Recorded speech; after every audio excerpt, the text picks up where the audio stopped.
I'm very grateful to be here with parents, teachers, and district officials to discuss one of the most pressing issues facing our nation and certainly our state, the crisis of learning loss due to the COVID-19 pandemic. And I see this up front. My daughter has two children, one who is of school age, and I see the choices, the challenges, the difficulties in that process. And I want to take a moment to acknowledge our teachers, our educators who have had to go above and beyond for our students, and we thank them for their unwavering commitment. I want to thank our parents for sharing in a little while some of their own personal experiences and challenges so that we can fashion a better way forward as we think about how we deal with the pandemic. What I hope is waning stages, but nonetheless, it may be present with us in some form or another for some time. And certainly, parents who have done everything they can to keep their children in school and to help adapt to the many disruptions in in-person learning so that they can receive the best possible education. And I also want to recognize our kids for the incredible resilience that they have shown during this period of time. It isn't without challenge, and some have been affected maybe more so than others, but they have shown an incredible resilience. We all know how incredibly challenging the past 2 years have been for families and schools all over the country. Students were forced out of the classroom and onto computer screens away from their friends and extracurricular activities. Teachers had to adapt their lesson plans to an unprecedented teaching environment. Parents had to juggle additional childcare and teaching responsibilities with the financial challenges that the pandemic inflicted on so many families. But despite the ceaseless efforts of teachers and parents and students alike in the adaptation to remote learning, we know that many children have fallen behind.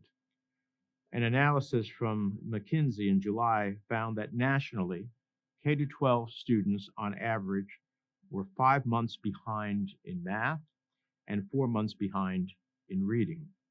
And just like with every other aspect of the pandemic, historically disadvantaged communities were hit particularly hard, with students in majority Black schools ending the 2021 school year 6 months behind, and students in low-income schools 7 months behind. In New Jersey, state assessments conducted last year show that at least a third of students are performing below grade level in language, arts, and math, with science being only slightly better. For New Jersey's Black and Latino students, the data is even more concerning, with more than 50% of students scoring below grade level. Other historically disadvantaged students face unique challenges that compounded learning loss. English language learners lost critical classroom time to practice casual conversation skills. Students with special needs have missed out on access to vital support services. Students in low-income and minority communities had reduced access to technology and internet services, making remote learning even harder. These disruptions have also caused an increase in high school dropouts and a decrease in higher education participation. Obviously, these numbers are both worrisome and significant. However, now that the economy seems to be moving in the right direction in terms of recovery, it's time to reset and rebuild our educational system so it is stronger than before. We can make up for lost time and repair the long-standing inequities that existed prior to the pandemic and have become so starkly clear in the midst of the pandemic. Thankfully, creative and proactive districts like Carnegie are stepping up to meet these challenges and are doing so with millions of dollars of federal funding.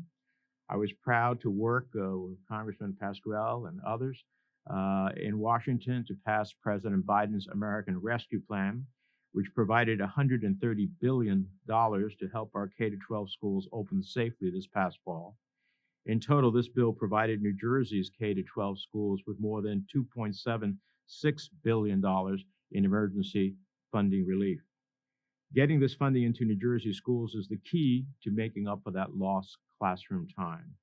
It allows districts to hire instructors to work with at-risk youth, to expand before and after school instructional opportunities, and offer intensive one-on-one and small group tutoring in addition to countless other creative solutions being proposed throughout the state.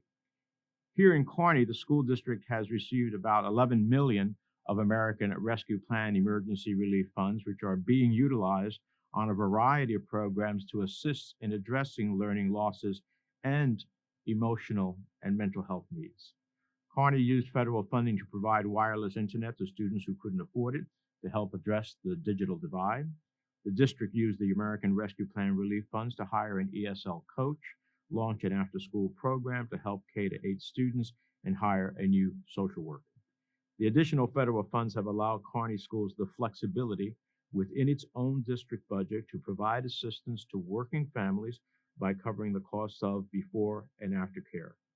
All the extra time students can get in school are critical in our efforts of learning recovery. What's happening in Kearney and in many places throughout our state is essential to learning recovery. It is what will ensure New Jersey continues to stay at the top of education in the nation. The National Secretary of Education, Miguel Cardona, recently pointed out that the return to in-person learning is a gigantic step in the right direction, but it's just the beginning. He's absolutely right.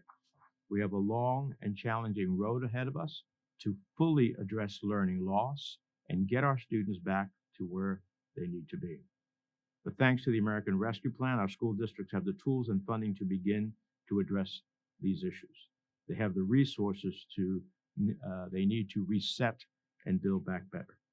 Even children who adjusted well to online learning did so with increased challenges, anxieties, and the loss of some of the most valuable moments and interactions so critical to a child's development. Learning how to make friends, to solve conflicts, to play on a team, to grow as a person. While the isolation of virtual school created stresses and anxieties, the return to in-school learning has brought its own issues as a child adapts to new protocols.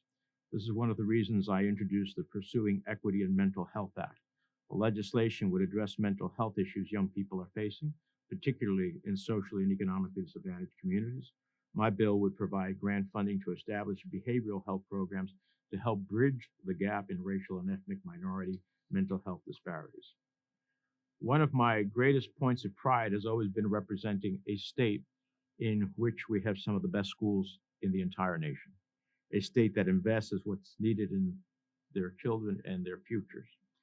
More challenges are ahead of us, but I know that together we can continue to find innovative solutions to get our schools and our students back on track. As I have long said, education is a fundamental pillar for our children to achieve their God-given potentials.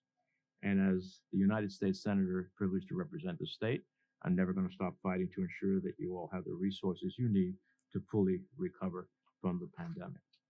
Whether it's the national labor shortage impact on school staff that is straining learning recoveries, or the need for new classroom technologies, we want to hear about what your personal experiences have been and how we can build back stronger for every student in New Jersey.